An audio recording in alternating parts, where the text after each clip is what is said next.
Fala pessoal, sejam todos bem-vindos a esta oficina de simbólica. Qual é a proposta dessa oficina? Essa oficina vai trazer, inicialmente, uma série de conteúdos sobre teoria simbólica, tá? Não é como o de hoje. Vocês vão perceber que, apesar de ser um conteúdo mesmo, né, digamos assim, ser uma aula mesmo, eu vou tentar trazer esse conteúdo de uma forma que fique leve, que todo mundo seja introduzido no tema da simbólica, não só quem tem aquele verdadeiro interesse no estudo de simbolismo, essas coisas, né, mas para todo mundo ser introduzido nesse tema, tá? Porque toda a base do meu trabalho aqui nas redes sociais é a simbólica, é o simbolismo, certo? Então, se você gosta das reflexões de domingo, né, saiba que a base dessas reflexões é a simbólica, é o simbolismo, certo? Se você vai gostar do curso de Maria na Bíblia, também é a mesma coisa, certo? Enfim, né? Todo o conteúdo que eu faço aqui, até o que eu fazia antes, certo? Porque quem me acompanha há mais tempo, quem me acompanha desde o período no Instagram, vai lembrar que eu já lancei um curso com esse mesmo nome, Oficina de Simbólica. Só que aquele curso lá não tem nada a ver com esse daqui, certo? Lá eu fiz uma série de análises de filmes e de livros, certo? Fechado, de livros da Sagrada Escritura também, mas fechado só nisso, tá? E eu dei o nome de oficina porque lá eu estava meio que tentando ensinar como que eu faço a análise de livros, de filmes, através da prática, certo? Aqui tem o nome de oficina porque é um curso em aberto, não é um curso que eu planejei o final. Não, é um curso que está em aberto. Claro que a parte de teoria simbólica ela tem um limite, né? Um limite de paciência e um limite de necessidade mesmo, certo? Vocês vão perceber que é claro que a teoria simbólica ela não se esgota tão facilmente, mas mesmo assim chega num ponto em que já está bom, sabe? E daí em diante eu vou começar uma série de análises também, certo? De símbolos propriamente, não de coisas que, como na oficina anterior, de livro, de filme, não. Né? Vamos ter outros quadros para fazer isso daí. Né? Aqui, na oficina de simbólica, eu vou pegar, depois de toda a base teórica, eu vou pegar, por exemplo, a dualidade, uma aula sobre o símbolo do número 2 e tudo aquilo que tem dualidade, todos os símbolos que estão intimamente ligados à dualidade, certo? À oposição. Homem e mulher, dia e noite, sol e lua, enfim. Número 4, tudo aquilo que está dentro do 4, as possibilidades, as direções no espaço, certo? As estações, os elementos, etc. Tá? Então a gente vai pegar aí as cores, o simbolismo das cores, simbolismo dos animais, simbolismo natural, simbolismo cósmico, tá? Tudo isso será analisado aqui a seu tempo, certo? E você deve estar estranhando por que eu estou segurando o microfone parecendo que eu estou dando uma palestra. Estou fazendo um teste aqui, tá? Com esse microfone, porque às vezes eu coloco de um jeito, de outro, e parece que a barba está abafando o microfone, e aí eu vou fazer um teste aqui hoje para ver se dá certo assim, tá? Se der certo, vocês vão ter que me ver aí como se estivesse fazendo uma palestra, segurando o microfone, né? Até eu ver o que eu vou fazer aqui com ele, tá? Mas beleza, vamos começar de fato o conteúdo desta aula. Então, como começar uma oficina de simbólica se não definirmos o que é propriamente um símbolo? Tá? Então, qual é a definição de símbolo? Muito provavelmente, algumas pessoas que estão acostumadas com esse tipo de conteúdo, ou até com o meu próprio conteúdo de antes, deve estar esperando que eu já comece explicando a definição da Suzanne Langer que o professor Olavo costumava dizer. Que símbolo é uma matriz de intelecções. Tá? Mas eu não vou começar por aqui. Não vou começar por aqui. Tanto que essa definição ela vai entrar porque ela é uma definição muito boa, tá? E que ela vai ajudar a gente a compreender outras coisas, mas ela não é o cerne da aula de hoje. Não é o cerne. É uma definição de símbolo que vai passar aqui porque a gente precisa cumprir a tabela. Vocês vão perceber isso. Tá? A proposta dessa oficina é facilitar esse tipo de conteúdo e introduzir todo mundo. Certo? Então, quando a gente fala logo, símbolo é uma matriz de intelecções, a gente já divide as pessoas que, uau, o que que é isso? E as outras que, poxa, velho, que saco, o que que é isso? Né? Então, vamos deixar isso aí para depois. Vamos começar de forma mais simples, de forma mais prática. O que é um símbolo? Símbolo vem do grego symbolon, ou simbolé, ou simbolos.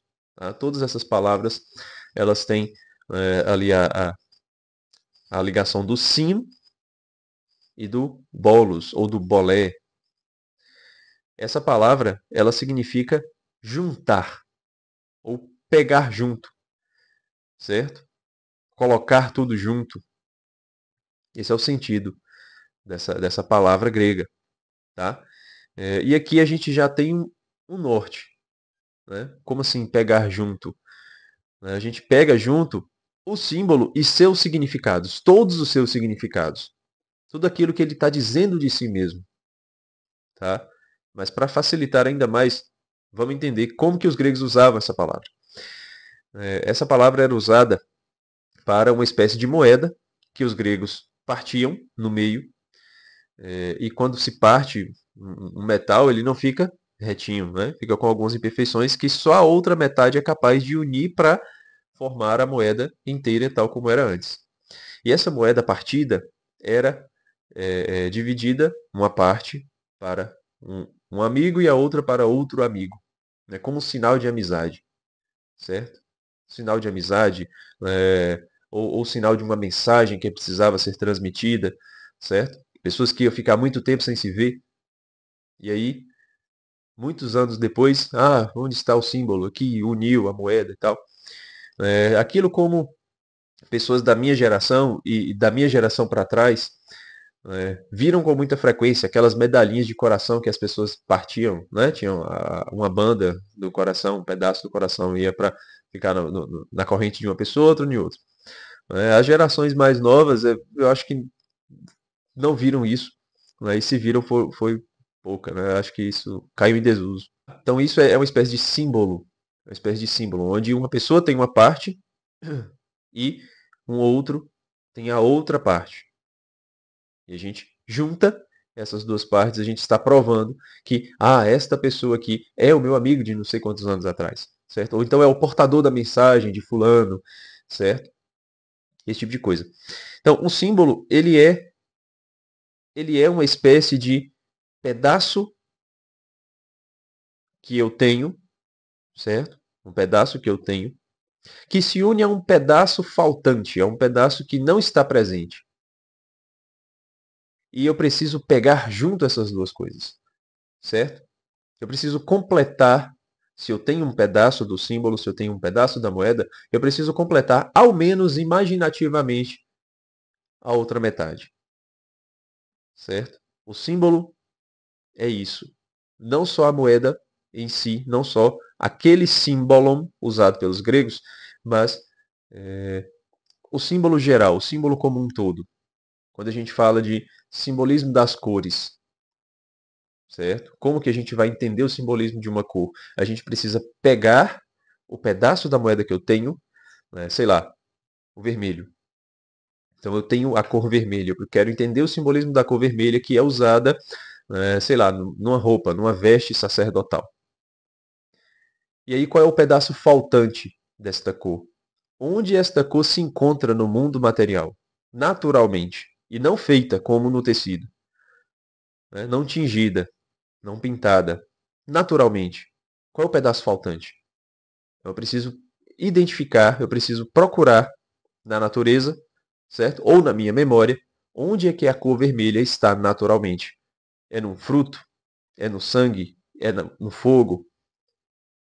Certo? Então, tudo isso que tem a cor vermelha natural, ela fala um pouco do que é a natureza da cor vermelha, que é utilizada de forma artificial nas roupas, nas coisas pintadas, etc.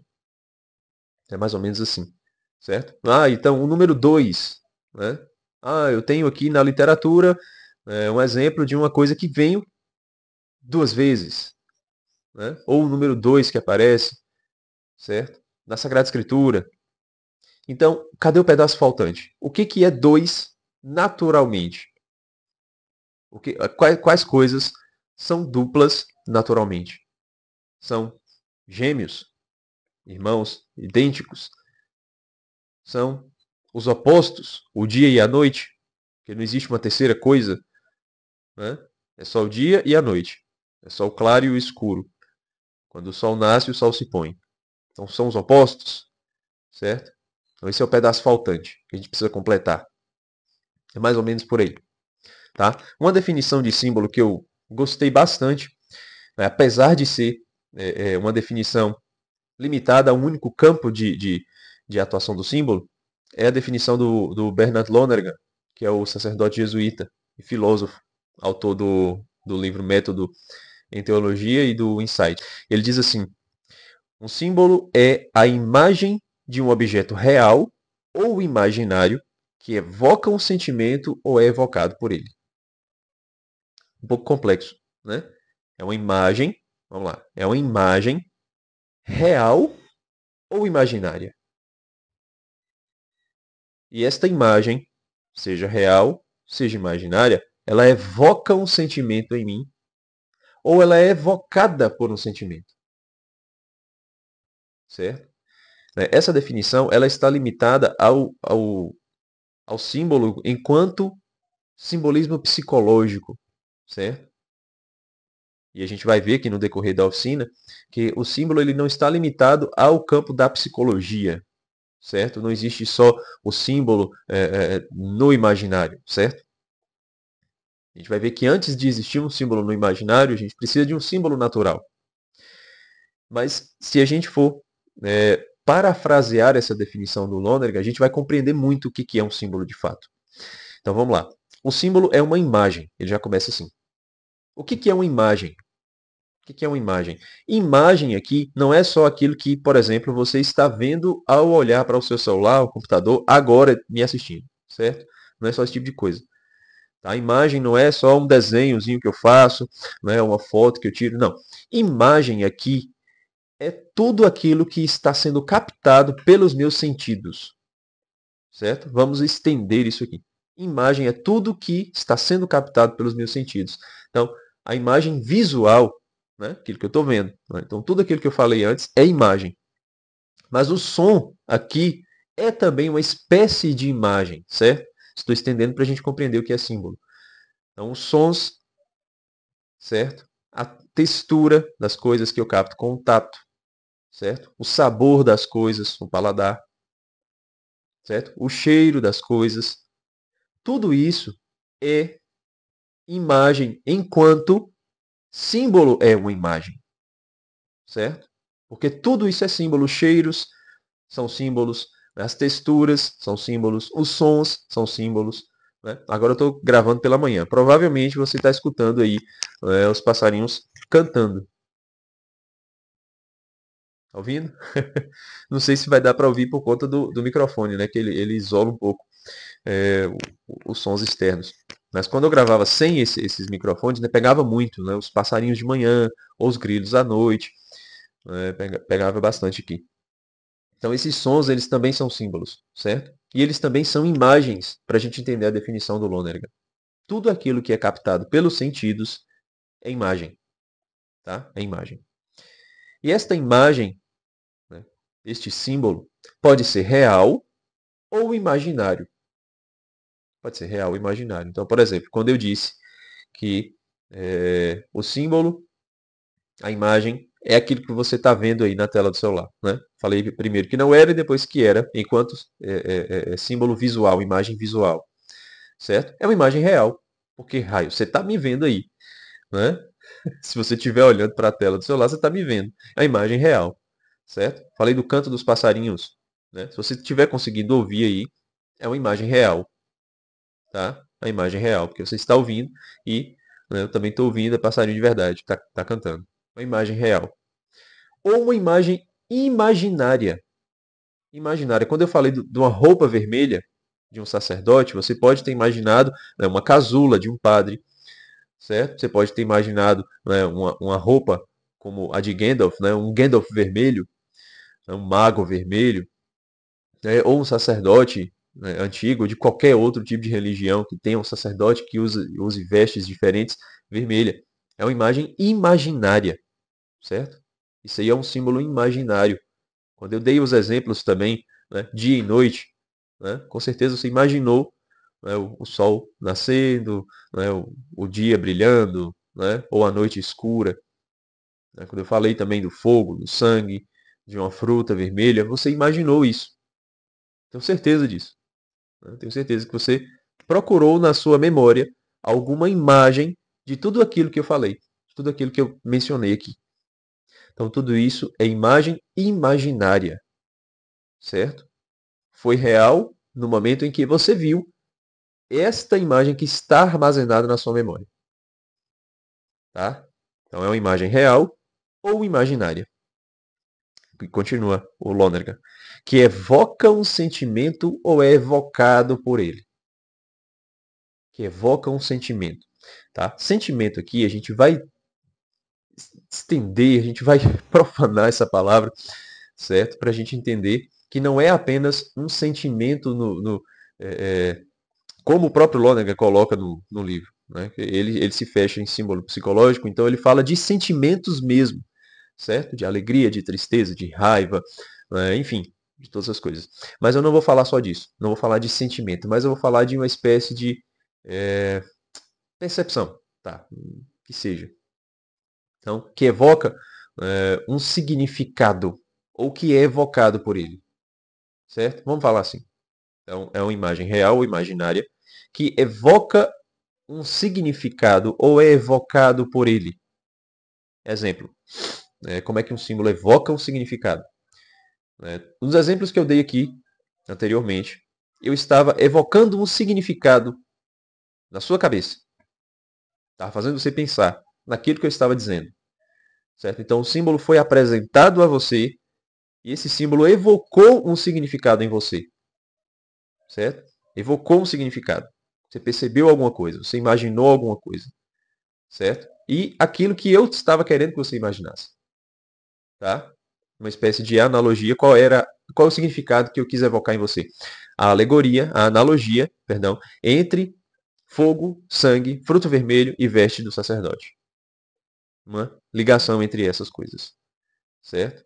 Tenho certeza que a roupa do sacerdote, que eu falei lá no início, ficou muito diferente depois que eu falei desses outros elementos, do fogo, do sangue e de um fruto vermelho. Ficou diferente. Deu um tom diferente. Se você nunca tinha parado para pensar nisso, a roupa do sacerdote já ficou diferente. Já ficou, poxa, ué, mas eu não pensava nisso. Né? Ou então, eu já imaginava que o padre usa vermelho no dia dos mártires, né? Sangue, no dia de Pentecostes, fogo, certo? Então, estou evocando significado. Ou é evocado por ele. Quando eu falei do número 2. Né? Vamos tentar evocar aqui agora. Né? Nós temos um significado, dualidade. Nós temos aqui o significado, né? Iguais, pares. Então, esse significado vai evocar uma imagem. Eu perguntei, o que é dois? O que é dois naturalmente?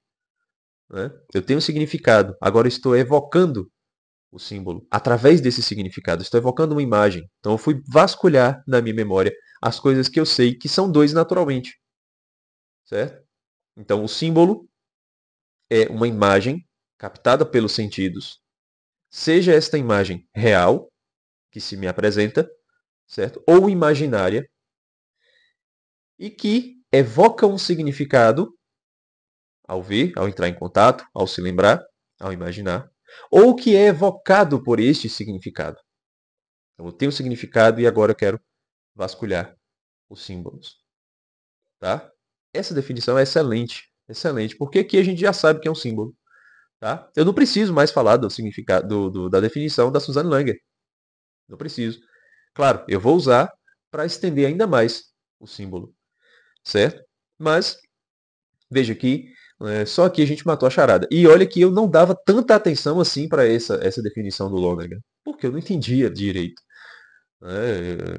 Eu não entendia muito bem e aí eu não dava a atenção que merece, porque realmente é uma definição muito boa mesmo. Exige explicação? Exige, mas paciência, não é? Por que não explicar a definição? Não é? Símbolo não é algo tão fácil assim que eu posso dar uma definição fechada e acabou, não é? Pergunte, o que é um símbolo para o sábio? O sábio responde, é isso, pronto, não dá.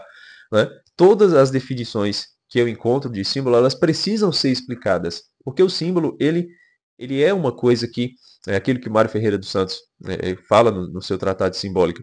Nós usamos o símbolo por deficiência e por proficiência.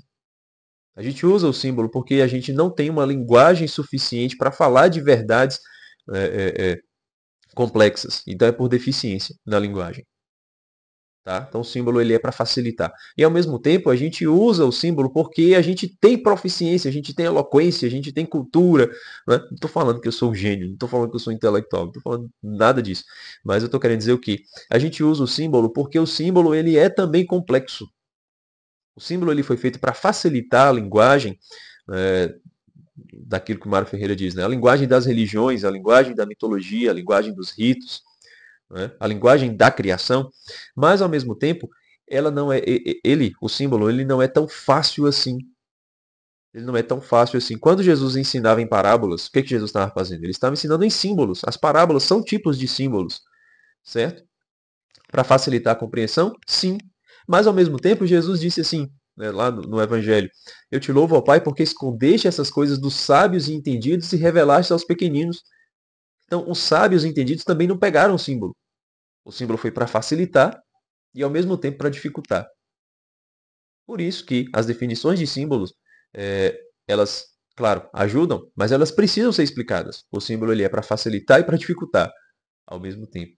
Tá? Então, se sua cabeça estiver dando um nó, né, até agora, não se preocupe, não se preocupe, porque eu estou aqui para desfazer esse nó. Eu quero desfazer esse nó, certo? Se o nó estiver piorando, me chama, comenta aí, tá? Me procura nas redes sociais e fala suas dúvidas, certo?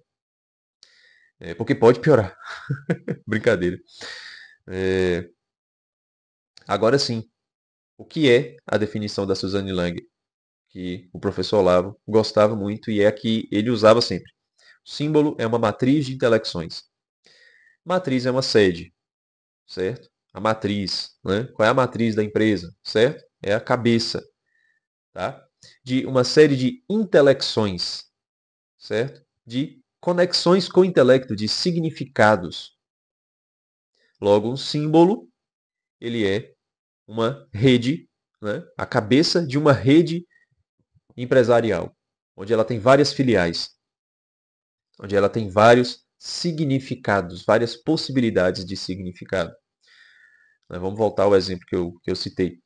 Quando eu falei do fogo, do sangue, do fruto vermelho, eu estava pegando apenas a cor destes elementos, destes símbolos, para dar o significado da cor da veste sacerdotal. Mas cada um desses três elementos, o fogo, o sangue e o fruto vermelho, eles têm uma série de outras intelecções, de outros significados que podem ser análogos a outros elementos, a outros símbolos. Não é só o fogo. O fogo ele é vermelho, sim, mas às vezes a chama ela pode ser amarela, ela pode ser azulada, e os vários tons do fogo determina descreve a intensidade de calor da chama, certo? Então, o calor é outra significação, é outra intelecção, certo? O calor, a luz que o fogo emana, né? Que o fogo emite, a luz, certo? A chama ela sempre aponta para o alto. Não existe fogo deitado, a não ser que seja um maçarico, uma coisa, né, que esteja concentrando ali, forçando a chama a ser direcionada, certo? A chama naturalmente ela aponta para o alto. A chama ela consome certo tipo de coisas, tá? Certos tipos de elementos são consumidos pelo fogo, outros mais rápidos, outros mais demorados, certo? Tudo isso que o fogo está falando de si são intelecções, certo? São possibilidades de filial a outros símbolos, de conexão com outros símbolos, com outros elementos. A definição da Susan Lang é um pouco mais complicada, mas ela ajuda bastante porque a gente precisa agora olhar para o símbolo não como uma analogia apenas, certo? E aqui a gente vai ver ao longo da oficina que existem várias categorias de símbolo. Tá? O símbolo não é pura e somente esse que eu falei e acabou. Não, existem várias categorias de símbolo. A parábola é um tipo de símbolo. A analogia é outro tipo de símbolo, certo?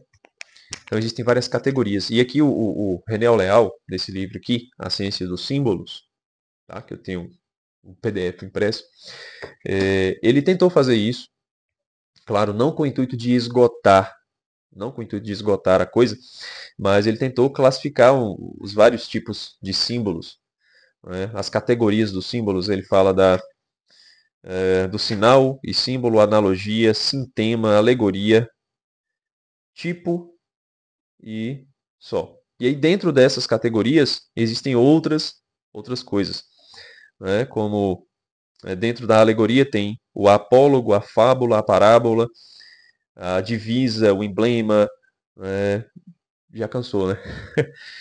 Enfim, não é para qualquer um esse livro. Não que seja difícil a linguagem, não é difícil não, mas é para quem tenha paciência, para quem tenha paciência, certo? Então eu não vou trazer todas essas categorias que o Auleal trouxe aqui, que ele coloca aqui no livro, mas eu vou trazer as principais, as que realmente vão ser importantes para que a gente compreenda os outros símbolos, certo? E claro, vou tentar trazer a coisa de forma mais fácil, para que não seja chato e que um vídeo longo como esse não fique pela metade, né? Na sua aba de visualizados aí, para que você assista o vídeo inteiro, certo? Para finalizar, eu trouxe aqui o que o padre Mark Girard, autor do livro Símbolos na Bíblia, um autor contemporâneo, tá? Ele é um padre, um sacerdote que já está aposentado, mas, se não me engano, ele ainda dá aulas numa universidade em Jerusalém, certo? É um sacerdote muito, muito inteligente, certo? O livro dele, Os Símbolos na Bíblia, é uma coisa magnífica, tá? Magnífico mesmo. Se você não conhece, procure, tá? Tem em PDF aí disponível, tem fácil para a gente comprar em sebos, tá? Porque parece que ele não foi reeditado, mas ele foi publicado pela Paulus, tá? E eu tenho uma edição aqui, não sei se dá para vocês verem aqui em cima, né? Aqui, esse aqui. E tem um vídeo também no meu canal que eu fiz sobre ele, tá? Um breve comentário sobre o livro. O Padre Mark, na introdução desse Os Símbolos na Bíblia, ele traz uma espécie de método de simbolização.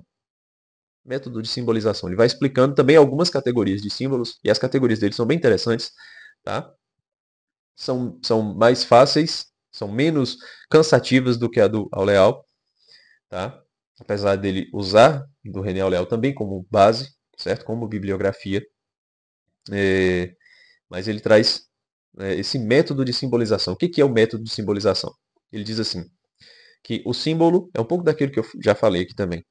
O símbolo ele é igual a metade A da moeda, certo? Mais a metade B. Esta metade A é a parte disponível, que nós chamamos de simbolizante, certo? E a metade B é a metade faltante, é a metade indisponível, que é chamada de simbolizado. Calma, não desliga, tá? Simbolizante, o que é o simbolizante? É aquilo que representa, certo? É aquilo que eu tenho disponível. Quando eu disse fogo, eu tenho um simbolizante, certo? E o que é o simbolizado? É a metade faltante do fogo. É a roupa do sacerdote, que eu não tenho, certo? Claro, eu não tenho porque eu não sou padre, né? Mas eu também não tenho disponível, um exemplo, tá? Não tenho disponível. É esta metade faltante que precisa ser ligada à metade disponível, certo? Então tem um simbolizante e um simbolizado. Eu tenho um simbolizante que é o fogo. Eu tenho um simbolizado que é o calor, que é a luz, certo? Que é o apontar para o alto, tá? Ele usa até uma analogia bem interessante, que ele fala que o todo é como um vaso de barro, certo? E esse vaso de barro quebrado, tá? Porque a realidade foi quebrada, foi fragmentada, Ele ainda fala até do lance do pecado original, né, que quebra, que fragmenta as coisas. E aí o símbolo ele vem como uma forma de pegar junto. Acho isso muito, muito legal, né? O símbolo ele quer pegar junto, ele quer reunir, ele quer restaurar o todo que foi quebrado, tá? E aqui ele não diz isso no livro, mas é interessante porque diabolo é o contrário de símbolo, é separar, né? Diabolo é aquele que separa, tá? E o que que fez a serpente no Gênesis, né? Eu já estou analisando o símbolo na aula de definição de símbolo, eu não consigo não fazer isso, né? O que que a serpente fez? Ela veio dividir, ela veio separar, né? Com sua língua dividida, com a sua língua bifurcada, ela veio dividir o quê? A realidade de seu significado. Deus disse: se comeres desse fruto, morrerás. A serpente diz: que nada, sereis como deuses. Então ela está mudando a forma de Eva enxergar a realidade. Está dividindo. O simbolizante do seu simbolizado está dividindo a realidade de seu significado. E por isso houve essa ruptura. E todos nós temos essa ruptura. O vaso de barro da realidade do todo foi quebrado. Mas agora nós temos um caco, um pedaço, a metade disponível da moeda. São símbolos, tá? Agora a gente precisa unir a parte faltante, certo? Aos simbolizados. Reconstituir imaginativamente ou manualmente falando, né? Usando técnicas de análise arqueológica daquele pedaço de barro para reconstituir como que esse vaso seria, tá? Como esse vaso seria, qual a pintura que ia continuar, né, esse barro, ao redor desse barro. E a gente vai lá e reconstitui através dos símbolos. Por isso que o Mário Ferreira dos Santos também diz que todas as religiões usam da linguagem simbólica para explicar as coisas. Não tem como ser outra, não tem como ser diferente. Tá? Não tem como ser diferente. Então o cristianismo é da mesma forma. O cristianismo, né? A Sagrada Escritura, vamos pegar a Sagrada Escritura, que ela unifica uma porrada de gente. Católicos, protestantes, ortodoxos, né? Enfim, une todo mundo, toda a galera. Se a gente pega a Sagrada Escritura como um livro histórico, como um documento histórico, a gente está ferrado. A gente está ferrado porque existe uma série de coisas que a gente não consegue compreender historicamente. Tá, o Novo Testamento é mais fácil de a gente compreender historicamente, é mais fácil de a gente encontrar provas, né, históricas que justifiquem tudo aquilo. Mas quando a gente chega no Antigo Testamento, tem uma série de coisas que ainda a gente não consegue ligar com os fatos históricos. Beleza, arqueólogos encontram lá evidências da travessia do Mar Vermelho. Mas até hoje é preciso encontrar essas evidências, estão entendendo? Então não dá para tomar como um documento histórico propriamente dito. Tem coisas históricas, claro, não estou negando a historicidade da Sagrada Escritura. Eu estou falando que a finalidade da Bíblia não é ser um documento histórico, ponto final. Não é isso. Tá? Tem elementos de historicidade? Tem, mas não é o fim. Tá? A Sagrada Escritura como alguns colocam, um livro místico, onde eu tenho uma dúvida na cabeça e eu abro a esmo e vou encontrar a resposta. Não. Tá? Pode fazer isso? Claro que pode, porque é um livro sagrado, mas não é a finalidade. Tá? Não é a finalidade. Entenda que eu estou falando aqui, né? Eu estou tentando não restringir a Bíblia a certas coisas que muita gente faz. Tá? A Bíblia não é um manual de instruções para a vida. Não é. Porque se você pega a lei mosaica que está lá em Deuteronômio, certo? Que está lá no Eclesiástico, você vai ver que tem muitas coisas que a gente não consegue pôr em prática agora, não faz mais sentido para a nossa realidade cultural, certo? Então a gente vai jogar fora, também não é assim, tá? Não é assim. Então não é um manual de instruções para a vida e ao mesmo tempo a gente também não pode jogar fora, porque se fosse um manual de instruções para a vida, a gente teria que ficar só com os evangelhos, né? Se fosse um manual, a gente ia ter que ficar só com os evangelhos e algumas cartas apostólicas. A gente ia ter que selecionar o que se encaixa para a nossa realidade, né? Ou então a gente ia viver, né, de forma muito estranha, muito diferente, porque a época antiga exigia certo tipo de coisas que foram feitas, né? Um contexto totalmente diferente, um contexto cultural totalmente diferente, não é social, enfim, né? Não vou entrar nessa questão aqui agora. Mas veja que a Bíblia ela não é um manual de instruções para a vida, ponto final. Essa não é a finalidade da Sagrada Escritura. Tá, beleza, falei de tudo isso. Então, o que é, que de acho que é A Bíblia. A Bíblia, ela é um livro revelado. Um livro sagrado revelado. E enquanto livro sagrado, ela é uma espécie de mitologia. Mitologia não por ser falsa, tá? Porque mito não é uma coisa que é falsa, certo? Mito é uma história que explica uma verdade que está acima da própria narrativa. Então é um livro simbólico. É um livro simbólico. Sendo um livro simbólico, ela não é apenas um livro simbólico, tal como, né, são os livros sagrados das culturas pagãs, da cultura grega, egípcia, sei lá, né, o livro dos mortos do Egito, né, Homero, Hesíodo para os gregos. Não é só isso. Ela foi revelada. A gente crê que a Sagrada Escritura foi revelada, inspirada pelo próprio Deus. Então não é uma tentativa do homem descrever com a sua sabedoria, com a sua eloquência, com o seu conhecimento, o sagrado que ele tenta encontrar, que ele tenta tocar. Não é isso. Mas é o próprio sagrado que se esforça em entrar no mundo utilizando-se da inteligência, da eloquência, da sabedoria dos escritores, dos agiógrafos. É uma verdade revelada. Então ela carrega em si uma simbólica profunda que, se a gente não tiver essa carga, esse olhar simbólico para o que está lá, a gente não vai compreender. A gente não vai compreender. A gente vai isolar. Pode ter certeza. Se a gente não tiver esse olhar simbólico para a Sagrada Escritura, a gente vai transformá-la em alguma dessas coisas que eu falei. Ou um manual de instruções para a vida, ou um livro místico que vai me dar as respostas, ou um documento histórico. E se eu olho com esse olhar simbólico, eu vou abarcar tudo isso. Eu vou abarcar o que é histórico, certo? E o que não é histórico não vai ser tão relevante, certo? Porque a fé sustenta a parte da história que eu não sei. Ela vai ser também um livro místico, porque às vezes em meditação e estudos surge uma iluminação e você encontra uma resposta. Poxa, é isso. Tá entendendo? Isso pode acontecer.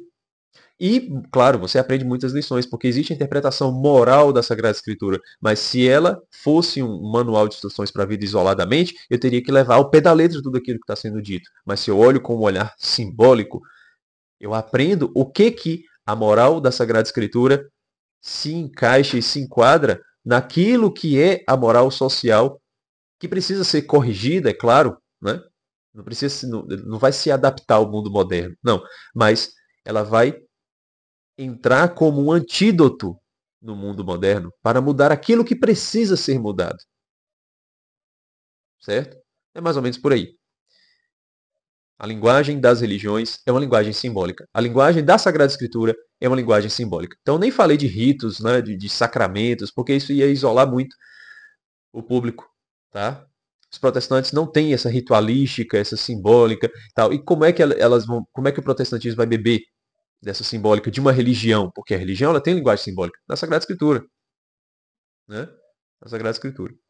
Que é comum para várias pessoas, né? Vários tipos de pessoas. Então era isso, tá? Eu me estendi até demais, né? Eu passei demais da conta aqui do tempo previsto, certo? Mas a ideia aqui não é trazer aulas grandes, né? Como eu falei, não é ficar trazendo aulas gigantescas para vocês, mas sim trazer vídeos que eu tente facilitar o conteúdo de simbólica para que toda essa parte teórica, essa base teórica, primeira parte da oficina, né, fique bem firme, fique bem fixa, para que a gente possa compreender outros símbolos que virão tanto na oficina, quanto, né, vocês terão contato, tanto aqui no meu canal, com os cursos, né, porque, por exemplo, esse curso de Maria na Bíblia, ele é o primeiro, é a primeira sistematização de conteúdo de interpretação simbólica da Sagrada Escritura que eu vou fazer aqui. Mas não é a última, não é a única, tá? O que eu estava fazendo antes, eu vou continuar fazendo, só que de forma mais sistemática. Né? Vocês vão encontrar aí vídeos sobre, né, o simbolismo da estátua de Nabucodonosor, Leviatã e Behemoth, a Torre de Babel contra o Jardim do Éden, certo? Tudo isso são símbolos da Sagrada Escritura que eu vou continuar fazendo, só que agora de forma mais sistemática para facilitar a compreensão e para facilitar também, né, para você encontrar os conteúdos que têm relação um com o outro. Então, era isso que eu tinha para trazer para vocês. Muito obrigado se você teve paciência para assistir o vídeo até aqui.